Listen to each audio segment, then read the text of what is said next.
Hello, स्वागत है आपका आज की क्लास में। मेरे साथ मैं हूं संदीप रावत। तो चलिए पढ़ते हैं class 12th NCERT chapter number 4 determinants यानी कि सारणिक। तो जो आज का जो टॉपिक रहेगा वो रहेगा solution of a system of linear equations using inverse of a matrix, right. यानी कि आव्यूह के व्युत्क्रम द्वारा रैखिक समीकरणों के निकाय का हल। यहाँ पे बच्चों आपको कुछ रैखिक समीकरण यानी कि लीनियर इक्वेशंस गिवन होगी, ठीक है। तो उसमें आपने क्या करना है, उसको सॉल्व करना है। जैसे आपने प्रीवियस क्लासेस में तो नॉर्मली हम जब हमारे पास लीनियर इक्वेशन या जो रैखिक समीकरण जिसको हम बोलते हैं वो दी रहती थी, तो नॉर्मली हम क्या करते हैं, जो छोटी क्लासेस में हमने बहुत सारे मेथड पढ़े, लेकिन यहाँ पे हम क्या करेंगे, इन्वर्स ऑफ मैट्रिक्स का यूज करेंगे, ठीक है, यूजिंग इन्वर्स ऑफ मैट्रिक्स यानी कि आव्यूह के व्युत्क्रम द्वारा, ठीक है। तो कैसे करेंगे, चलिए बढ़ते हैं। तो सपोज आपके पास यहाँ पे हमने शो कर रखा है, जैसे आपको स्क्रीन के ऊपर दिखाई भी दे रहा है। यहाँ पे 3 इक्वेशंस मैंने ले रखी है बच्चों। जैसे फर्स्ट इक्वेशन है a1x plus b1y plus c1z equal to d1, यानी कि जहाँ पे a1 b1 c1 के आपके पास कांस्टेंट वैल्यूज़ होगी, ठीक है, जैसे 2 3 4 कुछ भी हो सकता है, और एक्स जेड वाई के आपके पास वेरिएबल्स है, ठीक है। दूसरा है a2x plus b2y plus c2z equal to d2, and third equation आपके पास a3x plus b3y plus c3z equal to d3। अब इन इक्वेशनों को बच्चों आपने क्या करना है, सॉल्व करना है, और इसे हमें एक्स वाई जेड की वैल्यू को फाइंड आउट करना है। तो चलिए कैसे करते हैं। तो सबसे पहले जैसे आपको पता है कि जो मेथड है उसका नाम ही क्या है आपका, आव्यूह के व्युत्क्रम यानी कि इन्वर्स ऑफ मैट्रिक्स का आपने यूज करना है। तो इसका मतलब कहीं ना कहीं हमें यहाँ पे इन्वर्स की बात कर रहा है, तो इसका मतलब हमें क्या करना पड़ेगा, एक पहले इन्वर्स तो तब निकलेगा, पहले हमारे पास एक क्या होनी चाहिए, मैट्रिक्स होनी चाहिए, क्योंकि सबसे पहले हमारे पास एक आव्यूह बनेगा, फिर हम उसका क्या करेंगे, इन्वर्स निकालेंगे, और उस इन्वर्स से आगे हम क्या करेंगे, आगे बढ़ेंगे, तो तभी हम जो है एक्स वाई जेड की वैल्यू तक पहुँच पाएंगे, ठीक है। तो सबसे पहले हम क्या करते हैं, एक मैट्रिक्स जैसे उसने कह रखा है कि आपको यूज़ करना है मैट्रिक्स के इन्वर्स का। तो सबसे पहले बच्चों हम यहाँ पे एक मैट्रिक्स को फाइंड आउट करते हैं, जिसको मैंने लिखा सपोज लेट, यानी कि माना ए इक्वल टू, ये क्या है, a1 b1 c1 क्या है, ये जो एक्स वाई जेड के जो ये तीनों इक्वेशन आपके पास गिवन है उसके एक्स वाई जेड के कोफिशिएंट है। यानी जो एक्स वाई जेड के जो आपके पास कोफिशिएंट रहेंगे बच्चों, उनका क्या करना हमने, एक मैट्रिक्स तैयार करनी है, a1 b1 c1 a2 b2 c2, ये कहाँ से आए, इनके कोफिशिएंट है। देखो फर्स्ट में a1 b1 c1, तो यहाँ लिख दिया आपने a1 b1 c1, एक मैट्रिक्स आपके पास बन गई, सेकंड रो बन गई और थर्ड रो बन गई। अब बात आती है यहाँ पे x की, यानी कैपिटल X इक्वल टू क्या होगा, वैल्यू ऑफ एक्सेस, यानी जो x की x इक्वल टू क्या होगा, जो यहाँ पे एक्स वाई जेड आपको निकालनी, यानी जो हमें निकालने हैं, जो हमें फाइंड आउट करना है एक्स वाई जेड की वैल्यू, वही x के बराबर आएगा। उसको भी हम एक मैट्रिक्स फॉर्म में, कॉलम मैट्रिक्स के फॉर्म में लिखेंगे। और b इक्वल टू होगा बच्चों जो ये आपका d1 d2 d3। तो इसका जो नोटेशन होता है लिखने का, उसको हम इस प्रकार से लिख सकते हैं, right. Then ax equal to b we can write, हम लिख सकते हैं ax इक्वल टू बी, ये फॉर्मूला आपको याद रखना है। तो a की वैल्यू आप यहाँ पे रखोगे, b x की वैल्यू यहाँ पे रखोगे एक्स वाई जेड, और इक्वल टू b की वैल्यू क्या है यहाँ पे, जैसे आपको दिख रहा है d1 d2 d3 आपने रखा, ठीक है। अब फाइनली जो रिजल्ट आएगा बच्चों वो होगा x equal to a inverse b, ये आपको फाइनली याद रखना है, और इसकी ही बेस पे आपका क्वेश्चन होंगे। x की वैल्यू तो आपको पता है एक्स वाई जेड है, एक इनवर्स आपको निकालना पड़ेगा, और b की वैल्यू आपके पास क्या है, ये d1 d2 d3 जैसा आपको दिखाई दे। तो चलिए एक एग्जांपल से इसको समझते हैं कि कैसे इसको हम सॉल्व करेंगे। प्यारे बच्चों, मैंने जो एग्जांपल लिया है वो एक्सरसाइज 4.6 का क्वेश्चन नंबर 7 को मैं यहाँ पे करने जा रहा हूँ, ठीक है। 4.6 exercise, solve the following of linear equations, right. Solve करने आपको एक रैखिक समीकरण आपके पास गिवन है। यहाँ पे आपके पास दो ही इक्वेशन दिए हैं, 5x plus 2y equal to 4, 7x plus 3y equal to 5। इसको किस मेथड से करना, हमने इन्वर्स ऑफ मैट्रिक्स का यूज करके, ठीक है। समझ में बात आई। तो हम क्या करेंगे, सबसे पहले जैसे मैंने आपको कहा कि सबसे पहले इन्वर्स अगर निकालना है किसी मैट्रिक्स का, तो भैया पहले मैट्रिक्स तो पता हो हमें, तो सबसे पहले मैं ए को ढूंढूंगा। तो ए आपके पास आएगा, ए इक्वल टू क्या था, मैंने अभी आपको बताया था कि जो एक्स वाई है, एक्स वाई की कोफिशिएंट से जो कोफिशिएंट होंगे उनको हम क्या लिखेंगे, मैट्रिक्स के तौर पे लिखेंगे। तो देखो यहाँ पे x की जो कोफिशिएंट है वो है 5, y का है 2, x का फिर है 7, दूसरे रो में आ जाएगा, और y का क्या है 3। तो ये एक मैट्रिक्स के फॉर्म में लिखा, तो वो बना आपका a इक्वल टू ये मैट्रिक्स, ठीक है। x क्या बोला था, कैपिटल X खुद एक्स वाई की वैल्यू होती है, ठीक है, मतलब एक्स वाई होती है, ठीक है।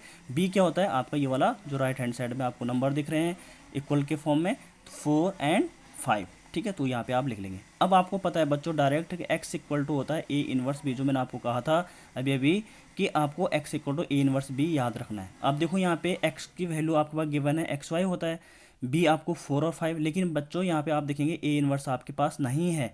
तो सबसे पहले आपको क्या करना है, इस ए का इन्वर्स निकालना है। और इसका इन्वर्स मैंने बच्चों आपको प्रीवियस वीडियो में सिखा रखा है, उसको आप भी ज़रूर चेक कर लीजिएगा। लेकिन चलो यहाँ पे बताता हूँ मैं कि आपको ए इन्वर्स कैसे निकलता है किसी भी मैट्रिक्स का। ए इन्वर्स का भी बच्चों फॉर्मूला होता है, ए इन्वर्स इक्वल होता है 1/a डिटरमिनेंट डॉट यानी कि इनटू एडजॉइंट ऑफ ए। तो पहले सबसे पहले हम ए डिटरमिनेंट निकालेंगे। तो ए डिटरमिनेंट ए की ए तो खुद ही है मैट्रिक्स, ठीक है, आरबीओ है। तो ए का डिटरमिनेंट जब निकालेंगे तो क्या होगा, इसमें डिटरमिनेंट आरबीओ को जो आरबीओ का साइन होता है वो हट जाएगा, यहाँ पे क्या लगेगा, डिटरमिनेंट का साइन लग जाएगा ऐसे सीधे सीधे पैरेलल लाइन, ठीक है। तो 5 2 वैल्यू तो आपको पता है कि 5273 है। अब इसको सॉल्व करने का तरीका क्या होता है आपको पता है, इसका मल्टीप्लाई इसके साथ, इसका मल्टीप्लाई इसके साथ। तो 5 3 कितना होता है 15 माइनस 7 2 14। तो यहाँ पे क्या आएगा, क्या आ जाएगा, equal to 1 does not equal to 0, ठीक है। तो यानी कि नॉन सिंगुलर है, इसका मतलब इसका कोई ना कोई हल होगा, ठीक है, 0 के बराबर नहीं आया, ठीक है। तो यहाँ पे ए डिटरमिनेंट की वैल्यू क्या है 1 आया।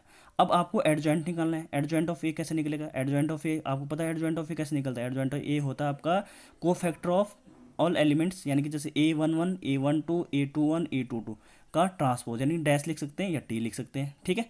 तो आपको पता है कि A11 कैसे निकलता है, देखो यहाँ पे A11 कैसे निकाल रखा है। A11 का मतलब होता है बच्चों -1 की पावर जो ये है 1 + 1 आपने ऐड किया डॉट M11। M11 क्या है, minor of this element, minor of this one, यानी कि A11 है स्मॉल a1। तो हम उसको क्या लिखेंगे, इसका मतलब क्या होगा कि first row and first column को आप डिलीट करेंगे।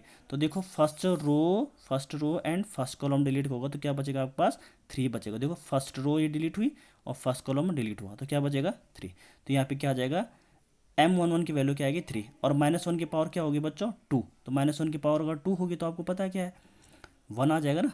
तो 1 × 3 क्या हो जाएगा 3। ऐसे ही A12 आप निकालेंगे -1 की पावर 3 M12 का मतलब हुआ बच्चों यहाँ पे first row and second column delete होगा तो बचेगा आपका 7। First row and second column delete होगा तो बचेगा 7। तो यहाँ पे आपके पास -7 आ जाएगा। A21 -1 की पावर 3 क्यों, क्योंकि 2 + 1 कितना होता है 3 M21। तो ये आपका सॉल्व करके क्या आएगा -2। A22 की वैल्यू आ जाएगी बच्चों इसी प्रकार 5, ठीक है। इसको अगर आपने डिटेल से देखना है बच्चों, इन्वर्स निकालना, एडजॉइंट निकालना, तो आप मेरी प्रीवियस वीडियो को जरूर चेक करिएगा, ठीक है। यानी कि 4.3 4.4 4.5 जरूर चेक करेगा, आपको वहाँ पे सारा डिटेल से मैंने बता रखा है, क्लियर। तो अब आपको पता है बच्चों कि यहाँ पे A11 A12 A21 सारी वैल्यूज आ गई। तो यहाँ पे पुट कर लीजिए आप, ये आएगा आपका 3 -7 -2 5। उसका ट्रांसपोज करना वो यहाँ पे मैंने करा। ट्रांसपोज का मतलब क्या होता है, रो का कॉलम बन जाएगा, फर्स्ट रो का फर्स्ट कॉलम, सेकेंड रो का सेकेंड कॉलम बनेगा।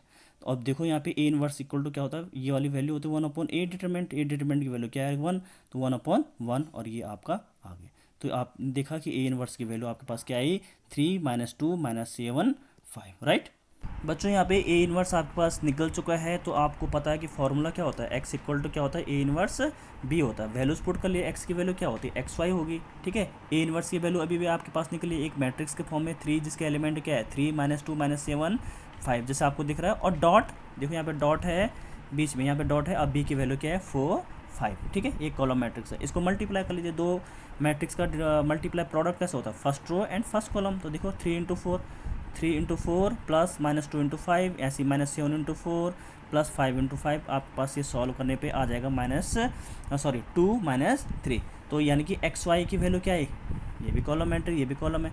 तो इसकी सीधा तुलना कर लेंगे कि x की वैल्यू क्या आ जाएगी आपका 2, y की वैल्यू तुलना करेंगे तो y की वैल्यू क्या आ जाएगी -3, ठीक है। तो यही हम सॉल्व करने जा रहे थे। हमने किससे किया, इन दो इक्वेशंस को, लीनियर इक्वेशन को हमने जो रैखिक समीकरण थी उसको किससे किया था, हमने इन्वर्स ऑफ मैट्रिक्स के थ्रू हमने प्रतिलोम ऑफ आरबीओ यानी आरबीओ का प्रतिलोम से हमने इसको क्या किया सॉल्व किया, ठीक है। और आपके पास दो वैल्यूज़ आ चुकी है x और y, वही हमारा रिक्वायर्ड आंसर होगा, क्लियर है। होप कि आपको क्लियर होगा। चलिए बच्चों बढ़ते हैं क्वेश्चन नंबर 10 की ओर। जो यहाँ पे 7 के बार मैंने 8 और 9 नहीं कराया बच्चों आपको, वो same to same question number 7 के जैसे ही है, वो आपके प्रैक्टिस के लिए मैंने छोड़े हैं, आप ज़रूर कीजिएगा उनको। तो करते हैं क्वेश्चन नंबर 10। आपको जैसे स्क्रीन के ऊपर दिखाई दे रहा है, दो इक्वेशन आपके पास लीनियर इक्वेशंस गिवन है, 5x + 2y = 3। सेकेंड है आपके पास 3x + 2y = 5। तो first we have to find out matrix of A, ठीक है। यानी ए हमने निकाला, यानी कि वैल्यू ऑफ ए हमने निकाला एज अ मैट्रिक्स फॉर्म। तो ए इक्वल टू क्या हो जाएगा बच्चों, बताओ। एक मैट्रिक्स बनी आपका, एक्स का कोफिशिएंट क्या है 5, वाई का कोफिशिएंट क्या है 2, यहाँ पे आप देख रहे हैं 3 आएगा, यहाँ पे 2 आएगा, जैसे हमने प्रीवियस क्वेश्चन में क्या था। एक्स की वैल्यू आपको पता है एक्स वाई होगी, बी की वैल्यू जो यहाँ पे होती है वही होती है 3 5। तो सबसे पहले हम क्या निकालेंगे कि ए डिटरमिनेंट की वैल्यू निकालेंगे। तो कैसे करेंगे, इसका मल्टीप्लाई, यहाँ इसका मल्टीप्लाई जैसे प्रीवियस क्वेश्चन में किया था, 5 2 जा 10, 3 2 जा 6, यानी कि 4 आया, डज नॉट इक्वल टू 0, यानी नॉन सिंगुलर है, यानी कि इसका कोई ना कोई सॉल्यूशन आपको मिलने वाला है। ठीक है, अब ए इन्वर्स हमने निकालना है, क्योंकि हमने किस मेथड से करना है, इन्वर्स ऑफ मैट्रिक्स मेथड, यानी इन्वर्स निकालना है मैट्रिक्स का, उसके थ्रू हमें एक्स और वाई की वैल्यू को फाइंड आउट करना है। तो ए इन्वर्स इक्वल टू क्या होगा, 1 ए डिटरमिनेंट एडजॉइंट ऑफ ए। तो अब बात करते हैं कि कैसे हम एडजॉइंट ऑफ ए निकालते हैं। तो चलिए, adjoint of A equal to आपको पता है जैसे कि फॉर्मूला क्या होता है, A11 A12 A21 A22, ठीक है, का ट्रांसपोज। तो A11 की वैल्यू क्या आएगी 2, ठीक है, आपको पता है कैसे निकाला आपने, यानी फर्स्ट रो फर्स्ट कॉलम आपने डिलीट करना है मैनर निकालने के लिए, और यहाँ पे आपको पता है कैसे हमने इसको निकाला। जस्ट प्रीवियस क्वेश्चन को चेक करिएगा, 1 2 A12 आपको पता है। सेकंड यहाँ पे क्या होता है, यहाँ पे होता है आपका प्लस, ये होता है माइनस, ये होता है फिर आपका क्या माइनस, ये होता है आपका प्लस, ऐसे चलेगा। तो फर्स्ट वाला प्लस इसलिए प्लस आया, सेकंड वाले में क्या था नेगेटिव आएगा, देखो ये वाला A12, तो इसका वैल्यू क्या आएगी -3। इसमें first row and second column को डिलीट करना होता है माइनर निकालने के लिए। A21 नेगेटिव आएगा और यहाँ पे आ जाएगी इसकी वैल्यू -2। A22 क्या आएगी आपकी 5 आएगी। तो एडजॉइंट ऑफ ए क्या होगा बच्चों, आपको पता है कि वैल्यू आपने निकाल दी है, तो आप यहाँ पे वैल्यूज पुट कर लीजिए यहाँ पे। तो यहाँ पे क्या हो जाएगा आपका 2, यहाँ पे होगा -3 -2 5 का ट्रांसपोज, ठीक है। तो इसका ट्रांसपोज करेंगे तो क्या होगा 2, यानी कि फर्स्ट रो क्या बन जाएगी, फर्स्ट कॉलम 2 -3 -2 1 5। अब आपको पता है फॉर्मूला क्या होता है, A inverse X, A inverse dot B equal to क्या होता है एक्स होता है। ए इन्वर्स आपने निकालना है, ए इन्वर्स इक्वल टू होता है 1 determinant of A dot adjoint of A. तो ए डिटरमिनेंट की वैल्यू अभी भी आपने निकाली थी, वो आई थी आपकी 4, तो 1/4 हो जाएगा। एडजॉइंट ऑफ ए आपने अभी भी निकाला था, एडजॉइंट ऑफ ए क्या होगा ये, ठीक है। यहाँ वैल्यूज पुट कर लीजिए, 1/4 का मल्टीप्लाई ईच टर्म के साथ हम करेंगे तो आप देखेंगे कि आपको क्या मिलेगा, एक मैट्रिक्स मिल जाएगी ये वाली, ठीक है। 1/2 देखो 2 × 1/4, तो 2 से 4 कैंसिल आउट होगा 2 टाइम, तो 1/2 आ जाएगा, -1/2 हो जाएगा, यहाँ पे 3/4 5/4। आपको पता है फॉर्मूला क्या होता है, A inverse B equal to क्या होता है एक्स होता है।